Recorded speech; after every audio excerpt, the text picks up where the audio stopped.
Tutur Tinula, sebuah sandiwara radio serial, produksi Sanggar Cerita dan teater Sanggar Prativi. Sebuah kisah dengan latar belakang sejarah runtuhnya Singasari dan berdirinya Kerajaan Majapahit.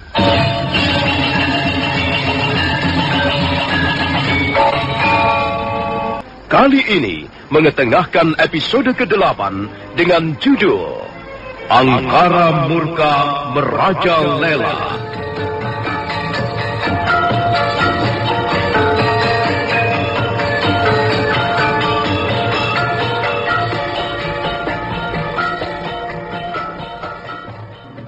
Empu Bajil merasa kecewa dan marah karena tidak mendapatkan apa yang diinginkannya. Akhirnya Ki Sugata Brahma menjadi sasaran kemarahannya. Pendekar dari lereng Tengger itu segera memerintahkan anak buahnya agar menyergap Ki Sugata Brahma. Tentu saja Ki Sugata Brahma tidak menyerah begitu saja. Dia memberikan perlawanan sekuat kemampuannya. Tapi apalah artinya perlawanan seorang tua, sekalipun dia bekas pendekar. Apalagi sekarang ini Ki Sugata Brahma sudah tidak mempunyai tenaga dalam lagi.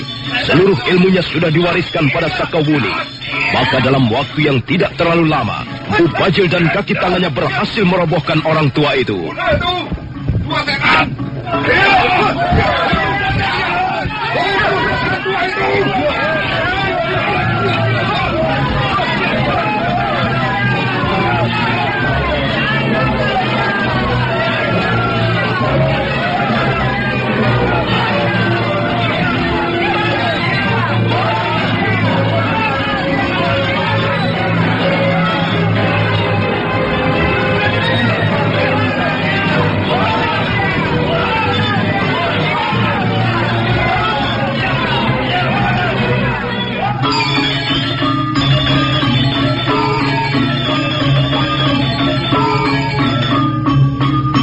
Sementara itu di tempat lain, Sakawuni tengah berhadapan dengan Dewi Sambi.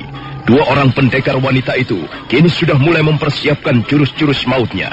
Sakawuni mempersiapkan jurus-jurus angin lengan seribu, sementara Dewi Sambi sudah mempersiapkan jurus-jurus aji tapak wisa. Apa yang dilakukan perempuan edan itu? Rupanya dia telah menambah ilmunya. Perhatikan dia mempersiapkan jurus-jurus andalannya. Pasti dia telah memperoleh ilmu tambahan dari kakeknya. Tapi jangan dikira aku menjadi gentar. Kalau sampai terkena pukulan aji tapak wisa, dia akan hangus seperti arang. Hai Sakawuni, kalau kau sedikit cerdik, tentu kau mau menyerah di hadapanku. Jangan kelewat sombong, Dewi Sambi. Nanti kau akan mati di atas kesombonganmu sendiri. Aku tahu kau sekarang melengkapi dirimu dengan jurus-jurus maut, jurus-jurus andalan. Tapi jangan terlalu yakin dengan kemampuanmu, Sakawuni. Kalau kau dapat menahan serangan pukulan aji tapak wisaku, biarlah ku sembah telapak kakimu. Ayo Dewi Sambi, jangan hanya pandai berlaga dan bicara. Sekali-sekali ingin juga aku mencicipi pukulan aji tapak wisamu yang terkenal itu. Keparat, setan betina.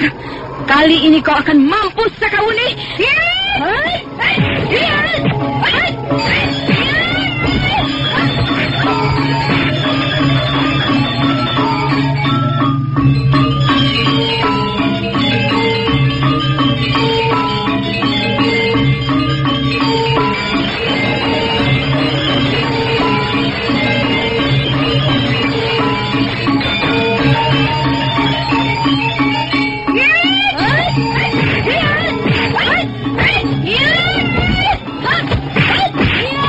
Dewi Sambi terus menyerang dengan ganas sekali. Dia tidak memberikan kesempatan pada Sakawuni untuk berkelit ataupun menghindar. Serangannya datang silih berganti bagaikan samudera pasang. Dalam keadaan seperti itu, Dewi Sambi nampak seperti iblis betina yang haus darah. Dia terus menyerang, terus merangsek. Sambil menjerit-jerit, dia memukul dan menendang. Tapi Sakawuni dapat melayani serangan Dewi Sambi dengan sebaik-baiknya. Karena itu Dewi Sambi nampak semakin penasaran. Tiba-tiba dia melompat mundur.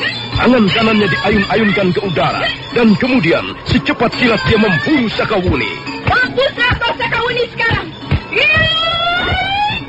Aji tapak wisa.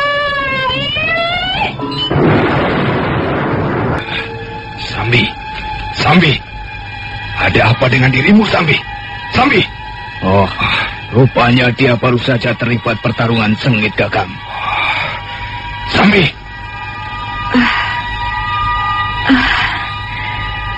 Kakang Bajil. Ada apa dengan dirimu? Mengapa kau pingsan di tempat ini? Kurang ajar. Aku telah menemukan perempuan setan itu, Kakang. Kami sempat bertarung. Sekarang mana dia? Hampir saja aku berhasil membunuhnya, Kakang. Tapi rupanya sekarang dia mempunyai ilmu andalan yang cukup tinggi. Mungkin ilmu itulah yang dulu terkenal dengan sebutan jurus-jurus angin lengan seribu. Kurang ajar. Sial. Sungguh sial nasibku. Sudahlah, Dewi Sambi. Mungkin sekarang ini belum saatnya kau mengalahkannya, Dewi Sambi. Tidak. Aku akan mencarinya. Aku akan memburunya dan membunuhnya. Kurang ajar dia. Sudahlah, Sambi. Kita masih mempunyai banyak kesempatan untuk mencarinya. Tapi sekarang ini rupanya usaha-usaha kita pun harus menemui kegagalan. Iya. Tapi kita tidak perlu putus asa. Suatu ketika, kita pasti akan berhasil membasmi orang-orang yang sengaja merongrong pemerintahan Kediri.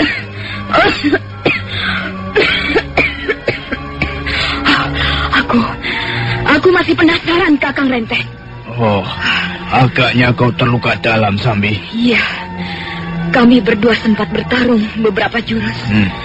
Aku tidak menyangka dia bisa menandingi ilmu tapak pisaku, Kakang. Dia pun kukira terluka dalam.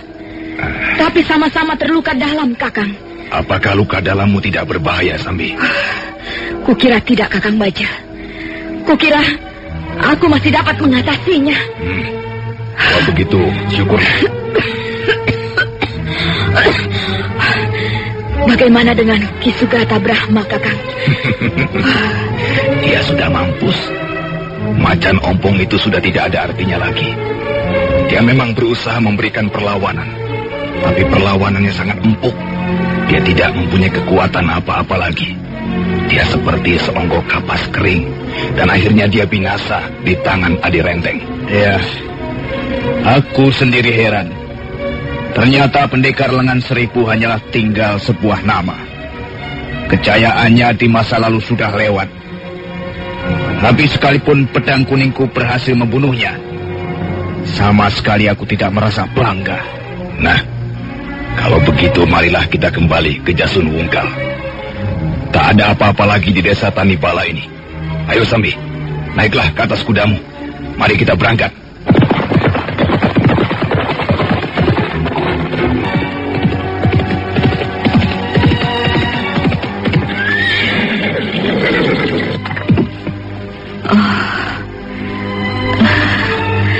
Sungguh hebat Aji Tapak Wisa itu.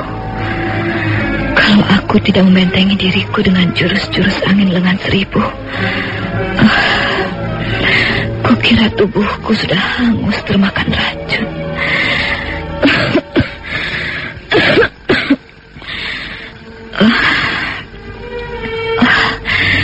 Rupanya aku terluka dalam. Dadaku terasa sesak. Dewi Sambi hampir saja membunuhku. Untung kakek Sugata Brahma telah mewariskan tenaga dalamnya padaku. Di samping juga telah mewariskan ilmu pukulan angin lengan seribu.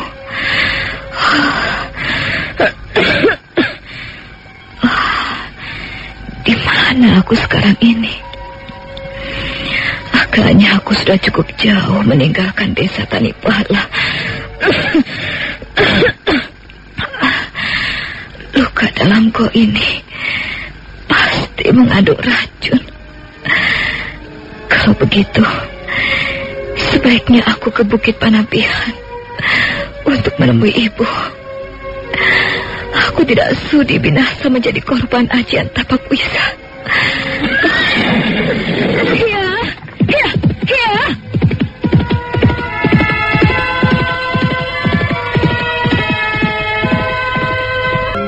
Sakawuni memang terluka dalam. Dia benar.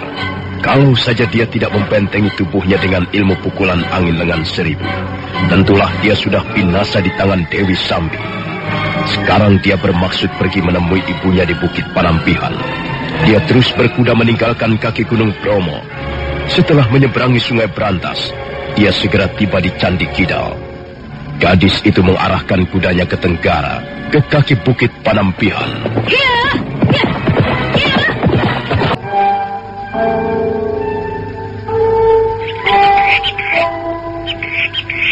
Tunjung Putih, Tunjung Putih, apa yang kau lakukan di sini? Aku sedang menyemaikan bunga Saptapuri. Ada apa, Tunjung Kuning? Apa kau tidak mendengar sesuatu yang mencurigakan? Tidak. Suara apa? Aku mendengar suara ringkik kuda di kejauhan sana. Ayo kita lihat, Tunjung Putih. Jangan-jangan ada seseorang yang bermaksud menyusup ke daerah ini. Kau gampang sekali curiga, Tunjung Kuning. Mungkin saja kuda itu kuda liar yang tersesat masuk kemari. Biarkan saja dia, nanti juga pergi sendiri. Tapi kita harus melihatnya, Tunjung Putih. Kalau sampai nanti terjadi apa-apa, tentulah kita akan mendapat marah Dewi Tunjung Biru. Ayolah, Tunjung Putih, ayolah kita lihat. Dua orang wanita itu kemudian meninggalkan rumpun-rumpun bunga. Mereka berlari-lari kecil menuruni tebing bukit. Mereka bagaikan dua ekor kupu-kupu yang terbang di udara. Kupu-kupu berwarna putih dan kupu-kupu berwarna kuning. Tak lama kemudian mereka menemukan seekor kuda yang terperangkap oleh semak-semak belukar. Nah, lihat, Tunjung Putih. Iya. Apakah seperti ini bisa dikatakan kuda liar? Jelas dia bukan kuda liar. Jelas dia ada penunggangnya. Iya ya. Tapi bagaimana kuda itu bisa sampai kemari? Di mana penunggangnya? Lihat, Tunjung Putih. Lihat, ada seseorang tergeletak di sana. Aduh. Bukankah dia Sakawuni, Putri Tunggal Dewi Tunjung Biru? Iya, benar, Tunjung Kuning. Dia memang Sakawuni. Nampaknya dia terluka. Iya, mungkin dia bermaksud menemui ibunya. Tapi tubuhnya sudah tidak kuat. Kemudian terlempar dari atas kudanya. Kalau begitu, cepat kita gotong dia. Kita bawa dia ke tempat Dewi Tunjung Biru. Ayo, Tunjung Kuning, kau pegang tangannya. Ya, hati-hati, Tunjung Putih. Pelan-pelan saja. Iya.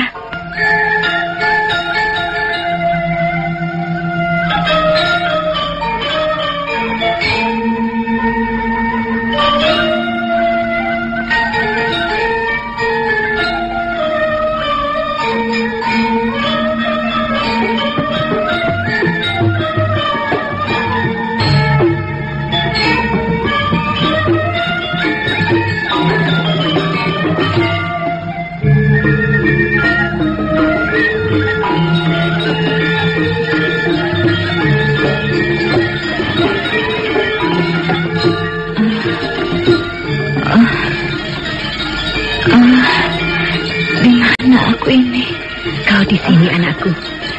Kau di puncak Bukit Panampihan. Ibu. Rupanya kau, Ibu. Sudahlah, Wuni. Kau jangan banyak bergerak dulu. Rupanya kau terluka dalam, nak. Tapi lukamu tidak mengkhawatirkan. Lukamu tidak berbahaya. Bagaimana aku bisa sampai kemari, Bu? Tunjung Kuning dan Tunjung Putih menemukan tubuhmu tergeletak di kaki Bukit Panampihan. Kemudian mereka berdua membawamu kemari. Kakek Sugata Brahma. Kakek Sugata Brahma. Ada apa dengan kakekmu, Wuni? Ada apa dengan ayahanda Sugata Brahma?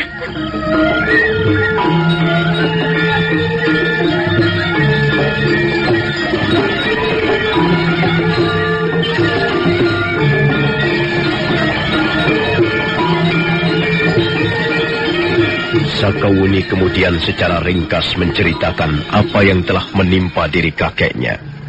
Sekalipun belum tahu persis, tapi dia sudah bisa menduga apa yang akan dialami kakeknya.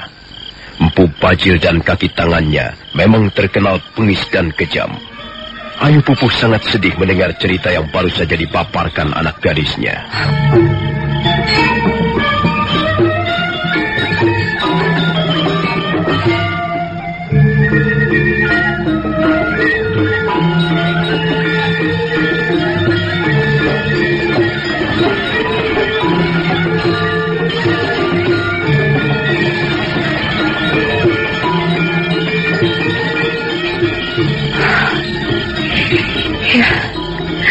Mudah-mudahan saja tidak terjadi apa-apa dengan Ayahanda Sugata Brahma. Iya, mudah-mudahan saja begitu, Bu. Tapi rasanya tidak mungkin kakek Sugata Brahma bisa selamat dari kekejaman orang-orang itu. Lagi pula saya dengar dari salah seorang warga desa, katanya mereka telah membakar rumah kakek Sugata Brahma. Membakar? Iya. Mungkin mereka pun telah menganiaya dan membunuh kakek Sugata Brahma, Bu. Iya. Memang begitulah, Nduk. Dunia ini tidak bisa lepas dari kekejaman. Di mana-mana kita selalu bertemu dengan orang-orang yang mempunyai watak kejam. Karena itulah kita diwajibkan mawas diri.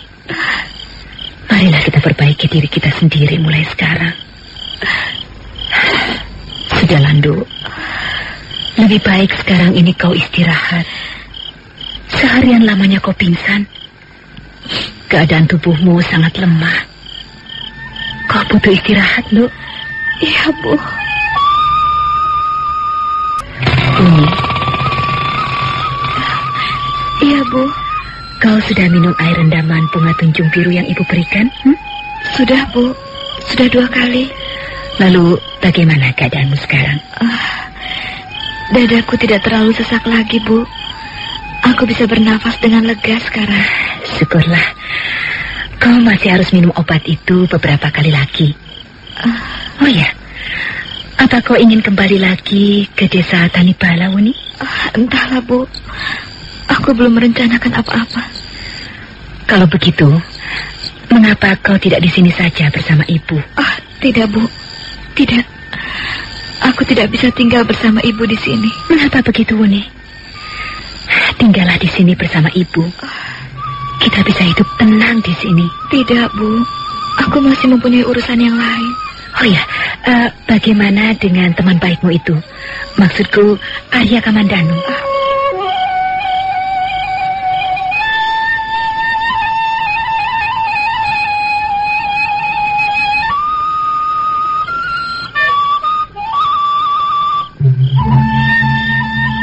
Aku tidak mau bicara soal itu, Bu.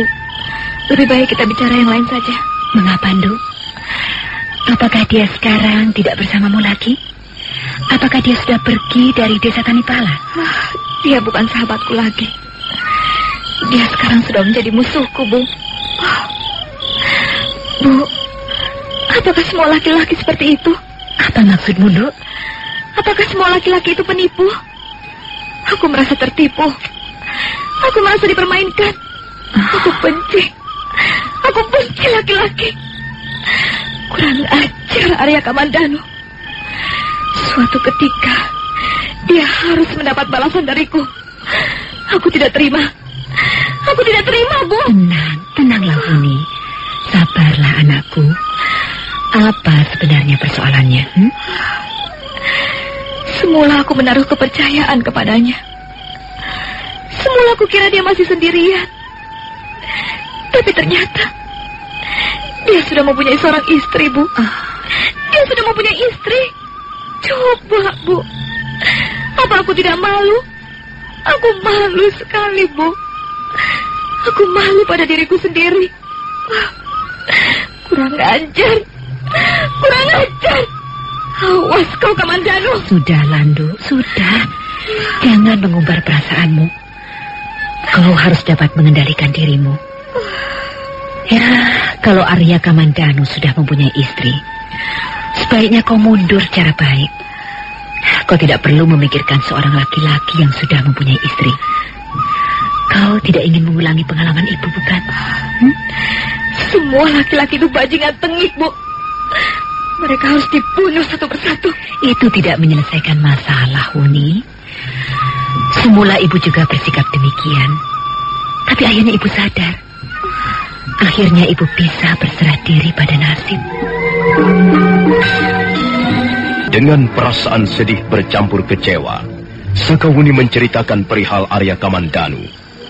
Ayu Pupuh alias Dewi Tunjung Biru merasa prihatin melihat keadaan putri tunggalnya. Dia berusaha menghibur, agar jangan sampai kesedihan itu berlarut-larut. Tapi Sakawuni memang seorang gadis berwatak keras. Dia tetap teguh pada sikap dan pendapatnya sendiri. Tidak, Bu. Aku merasa dipermalukan. Aku merasa dipermainkan. Sudahlah, Wuni. Kalau memang Arya Kamandanu sudah mempunyai istri, kau harus melupakannya. Tidak baik, nak, mencintai seorang laki-laki yang sudah mempunyai istri. Tidak cukup sampai di situ, Bu. Aku bukan hanya akan melupakan Arya Kamandanu. Aku harus membalas perbuatannya itu.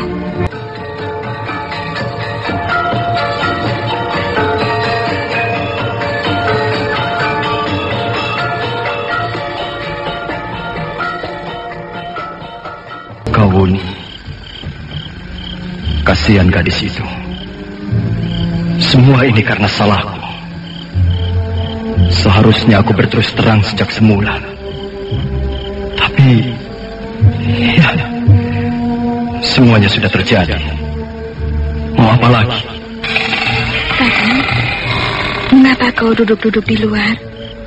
Angin malam tidak baik untuk kesehatan. Mengapa kau belum tidur, Mesin? Aku tidak bisa tidur, Kakang. Aku baru saja menidurkan Aiwandira. Panji Ketawang juga sudah tidur.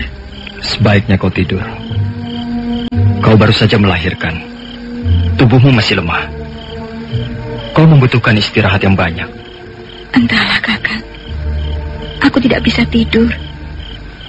Aku sudah mencoba, tapi tidak bisa. Apalagi yang kau pikirkan?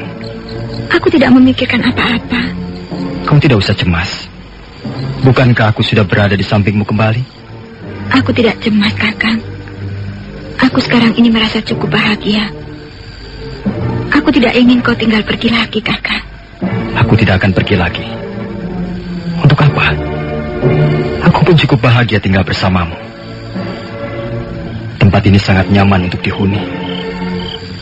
Begitu tenang, damai, penuh ketentraman. Kita tidak pernah mendengar suara-suara lain, kecuali angin, suara burung-burung, suara air, dan suara-suara kita sendiri. Kakang, kau berjanji tidak akan pergi lagi? Iya, aku berjanji. Oh, Kakak Kamandanu, aku sangat bahagia. Bahagia sekali. Aku ingin mereguk kebahagiaan ini sepuas-puasku. Aku tidak ingin kebahagiaan ini tercecer sedikit pun. Akan kureguk semuanya. Kuhirup semuanya. Kuhirup bersamamu, Kakang Kamandanu. Aiwandira, rupanya dia terbangun. Mungkin dia digigit nyamuk. Aku tinggal dulu, Kakang. Kasihan Aiwandira.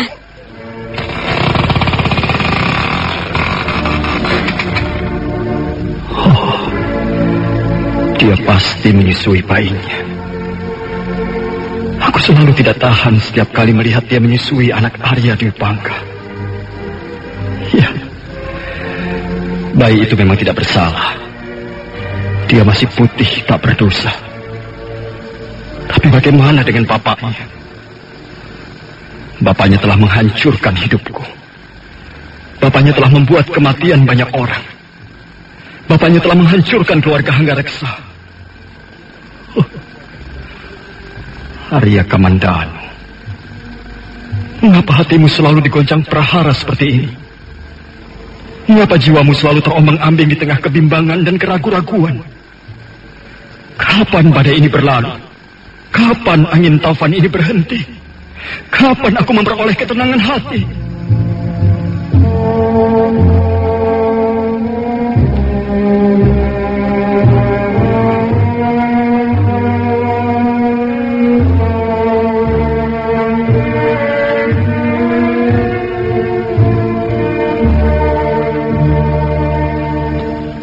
Pagi itu Arya Kamandanu membawa Panji Ketawang naik kuda menuruni lereng Gunung Arjuna. Dia bermaksud membeli garam, gula merah, dan batu api. Batu api adalah sejenis batu gunung yang biasa digunakan untuk membuat api. Setelah sesaat lamanya berkuda, mereka mulai memasuki desa Kumoper di bawahnya.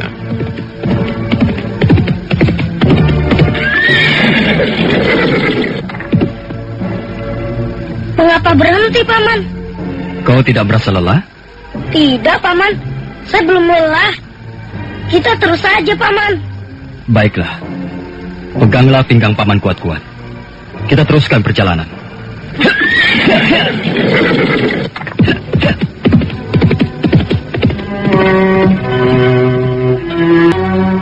Setelah mendapatkan barang-barang yang diinginkannya, Arya Kamandanu tidak langsung kembali ke lereng Gunung Arjuna. Panji Ketawang mengeluh. Dia merasa haus dan lapar. Kemudian Arya Kamandanu mencari tempat yang menjual makanan serta minuman. Panji Ketawang makan nasi cantel dengan lahap sekali. Sementara Arya Kamandanu menikmati secangkir legen gula aren. Pada saat itulah dia mendengar dua orang desa berbicara di sudut ruangan. Tadi kurang lebih ada 40 orang semuanya. Mereka berkuda melewati jalan ini. Mereka nampak gagah-gagah sekali. Mereka pasti pendekar-pendekar dari daerah-daerah yang jauh. Tentu saja. Mereka pastilah para pendekar pilih tanding. Kau tahu kemana arah tujuan mereka? Pertanyaanmu itu sangat kekanak-kanakan. Semua orang juga tahu kemana arah tujuan mereka. Anak-anak kecil saja tahu. Kemana lagi kalau bukan ke Majapahit? Sebentar lagi Majapahit tentu akan menjadi kuat seperti kerajaan Kediri.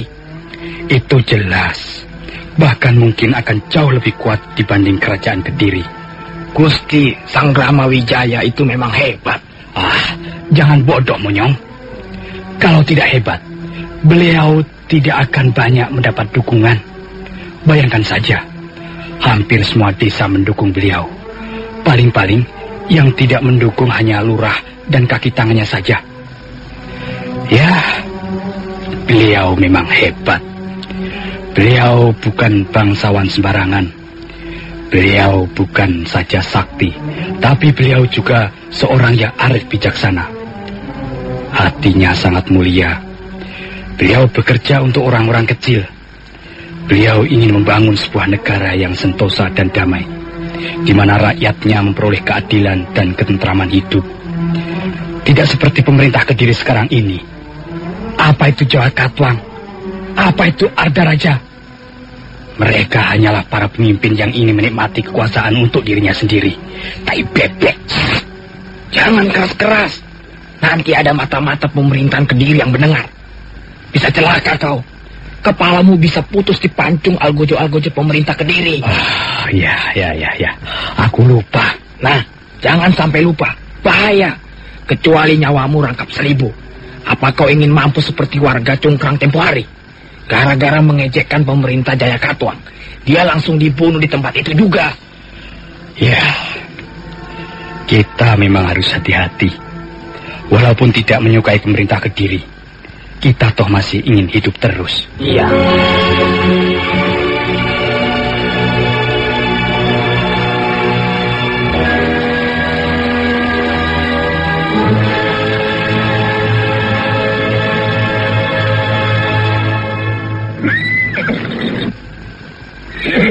Sekarang kita kembali ke lereng Gunung Arjuna, Panji.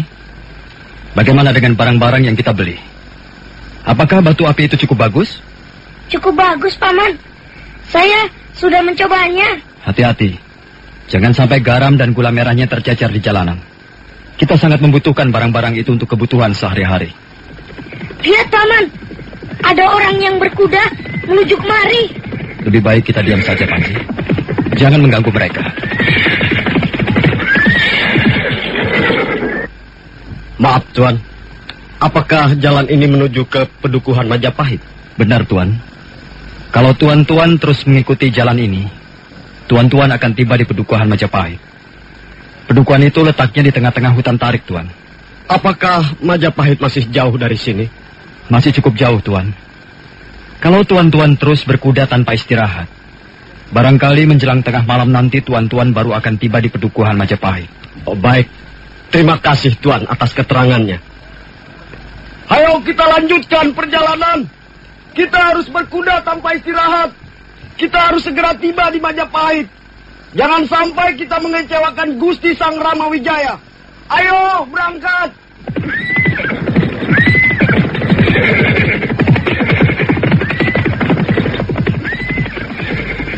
Mengapa orang-orang itu tadi mau pergi ke Majapahit, Paman. Ya, mereka mau pergi ke Majapahit. Tentu saja karena mereka mempunyai urusan dengan desa itu. Banyak sekali orang-orang yang ingin pergi ke Majapahit. Ada apa sebenarnya di Majapahit, Paman? Tidak ada apa-apa. Majapahit tidak sama dengan kota Kediri. Kalau kita pergi ke kota Kediri, banyak hal-hal yang bisa kita lihat, yang menyenangkan hati kita. Kita bisa melihat pasar malam, kita bisa melihat permainan sulap, kita bisa menikmati bermacam-macam tontonan yang menarik. Kita juga bisa mencari makanan yang enak-enak. Tapi kalau kita pergi ke Majapahit, kita hanya bisa melihat sawah ataupun ladang. Majapahit hanyalah sebuah desa biasa. Tidak ada keistimewaannya. Sama seperti desa-desa lainnya, Paman. Iya, sama seperti desa-desa yang lain. Tapi, mengapa orang-orang ingin pergi ke sana? Ya, yang jelas mereka tidak mau bersenang-senang di desa Majapahit, Panji. Barangkali mereka ingin pergi ke sana untuk bekerja. Siapakah Gusti Sanggramawijaya itu, Paman? Gusti Sanggramawijaya adalah pemimpin atau kepala desa Majapahit. Beliau adalah juga salah seorang pangeran Singasari. Salah seorang keturunan raja. Sudahlah Panji. Ayolah kita lanjutkan perjalanan. Jangan sampai kita kemalaman. Ayo, pegang pinggang Paman erat-erat.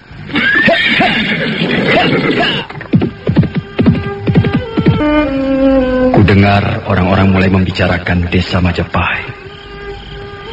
Mereka berbicara di rumah-rumah minum. Mereka berbisik di jalan ataupun di ladang. Dan dengan mata kepalaku sendiri, kulihat mereka berduyun-duyun datang ke Majapahit. Kadang-kala mereka datang dari tempat yang cukup jauh.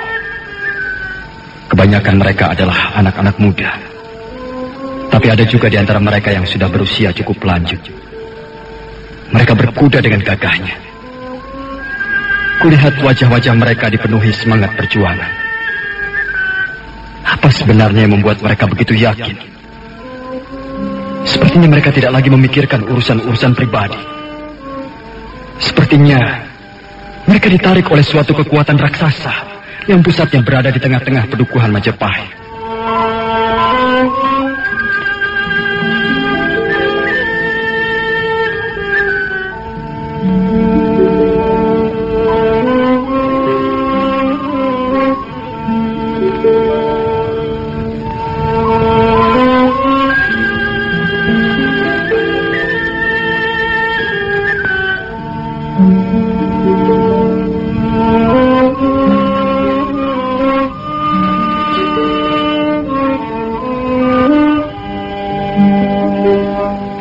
Dibawa kemanakah mereka? Ke suatu tempat yang menyenangkan nantinya? Entahlah. Tapi terus terang aku merasa malu sekali. Sementara orang-orang itu sibuk memikirkan hal-hal yang besar. Tapi aku justru terbelenggu oleh kepentingan-kepentingan pribadi. Ya. Sekalipun aku pernah menjadi seorang pengembara, tapi sebenarnya duniaku tidak lebih jauh dari pelupuk mataku sendiri. Aku seperti katak dalam tempurung. Aku sungguh-sungguh jauh berbeda dibandingkan Gusti Ranggalawe, Gusti Banyak Kapuk, Gusti Lembu Sora ataupun Kebo Anabram, serta yang lain-lainnya, yang sekarang ini sedang sibuk menyalakan tungku perjuangan di pedukuhan Majapahit. Arya Kamandanu, apa sesungguhnya yang kau cari dalam hidup ini?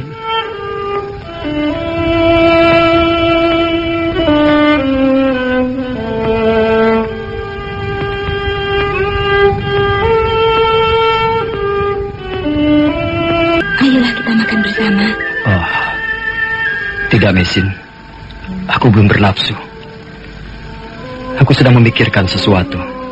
Apakah sesuatu itu, Kakang? Boleh aku tahu? Kau pasti tidak akan setuju. Mengapa aku harus tidak setuju? Kalau memang kau mempunyai maksud-maksud yang baik. Katakanlah, Kakang. Katakan saja. Aku ingin berbuat sesuatu untuk cita-cita yang lebih luhur, Mesin. Apa maksudmu? Aku belum mengerti, Kakang. Coba terangkan yang lebih jelas. Aku ingin pergi ke Majapahit. Kakang. Jadi, kau ingin pergi lagi meninggalkan kami? Kau tahu, Mesin.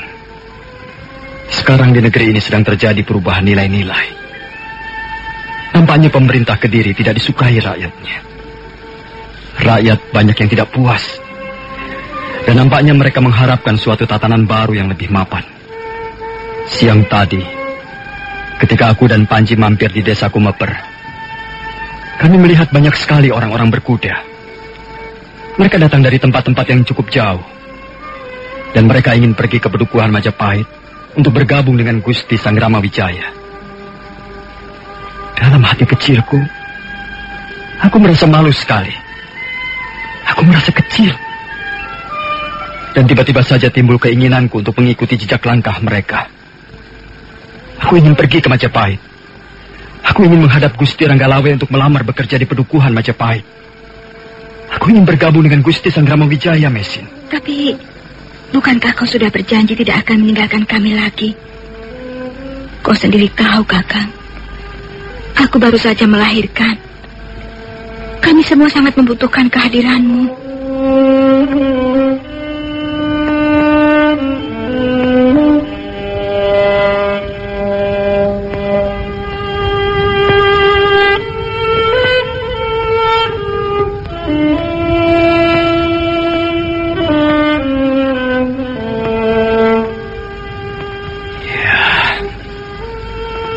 Kau tidak setuju. Kalau kau keberatan, sudahlah. Aku tidak apa-apa. Iya, memang Kakang. Sebenarnya aku keberatan. Tapi kalau kau memaksa juga untuk pergi ke Majapahit, karena hal itu kuanggap paling baik, terserah. Aku tidak apa-apa. Kau bebas menentukan sikap hidupmu sendiri. Aku hanyalah seorang istri, Kakang. Aku tidak bisa melarangmu. Sudahlah, Mesin. Lupakan saja soal itu. Anggap saja aku hanya bercanda. Ya, baiklah. Aku tidak akan pergi kemana-mana. Aku akan di sini saja bersama kalian.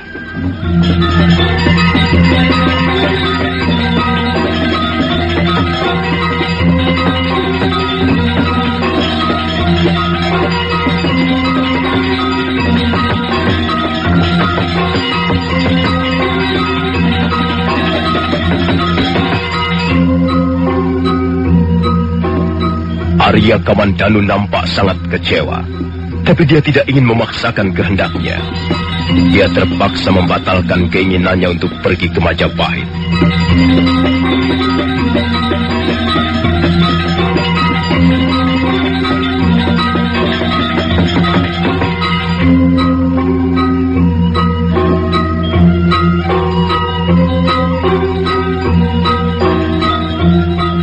Nah, saudara pendengar, bagaimanakah kisah selanjutnya? Apakah yang akan terjadi di antara mereka, Arya Kamandanu dan Mesin? Silahkan menunggu seri berikutnya. Sampai jumpa.